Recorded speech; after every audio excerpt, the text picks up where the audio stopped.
बात उन दिनों की है जब मेरी शादी हो गई और मैं ससुराल गई। ससुराल में करीब 3 महीने रही, क्योंकि मायके आने का शादी के बाद मुहूर्त बन नहीं रहा था, जिसके कारण मैं अपनी माँ से पहली बार 3 महीने दूर रही। मुझे रह कर अपनी माँ की बहुत याद आ रही थी और यही सोच रही थी, काश जल्दी मायके जाने का मुहूर्त बने और मैं अपनी माँ से मिलने जाऊं और उन्हें गले लगा कर अपना दिल हल्का करूं और नई ससुराल की सारी कहानी कहूं। मुझे कैसा परिवार मिला है, हस्बैंड कैसा मिला है, उनका व्यवहार कैसा है, उनकी पसंद नापसंद कैसी है, सारी बातें मैं अपनी माँ को दिल खोलकर बताना चाहती थी। इसलिए मैं चाहती थी जल्दी से मायके जाऊं। आखिर लंबे इंतजार के बाद वो दिन भी आ ही गया जब मेरे पापा मेरी छोटी बहन और भाई के साथ मुझे लेने ससुराल पहुंचे। मेरी खुशी का तो ठिकाना ही नहीं रहा। ऐसा लगा ईश्वर ने मुझे दुनिया की सारी खुशी दे दी और मुझे अपने परिवार और माँ से मिलने का तथा घर जाने का मौका दे दिया हो। मेरे पति मुझसे मजाक करते हुए बोले, ऐसा लग रहा है आज हमारी मैडम के पैर जमीन पर टिकेंगे ही नहीं, इनकी खुशी का तो ठिकाना ही नहीं है।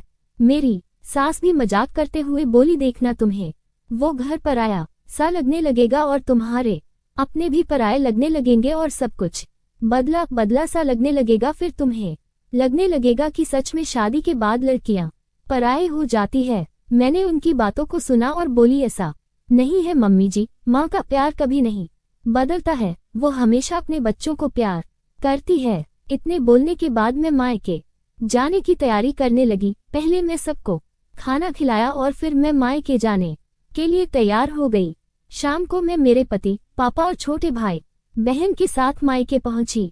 जैसे ही मैं मायके पहुंची मैं खुशी से झूम उठी और माँ को प्रणाम करके उन्हें गले लगाया। उसके बाद माँ ने कहा, हाथ मुंह धो लो बेटा, हम तुम्हारे और दामाद के लिए नाश्ता लगाते हैं। मुझे अजीब सा लग रहा था मायके, ऐसा लग रहा था पहले वाली कोई बात नहीं रही। भाई बहन भी मेरे दूर बैठे थे, पापा भी सोफे पर बैठे थे और मेरा दरवाजा विकाया हुआ था, जहाँ पर मैं और मेरे पति बैठे हुए तथा गपशप कर रहे थे। कुछ देर के बाद मेरे कमरे में नाश्ता और चाय लेकर मेरी मम्मी आए और मम्मी बोली, मैं खाना बनाने जा रही हूँ बेटा, तुम मेहमान के साथ बातचीत करो।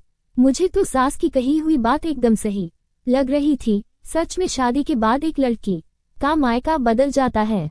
मुझे घुटन सी हो रही थी और मैं कमरे से बाहर आए और मैंने माँ से कहा, तुम इतनी बदल क्यों गई हो माँ, मेरे लिए तुम्हारे पास समय क्यों नहीं है?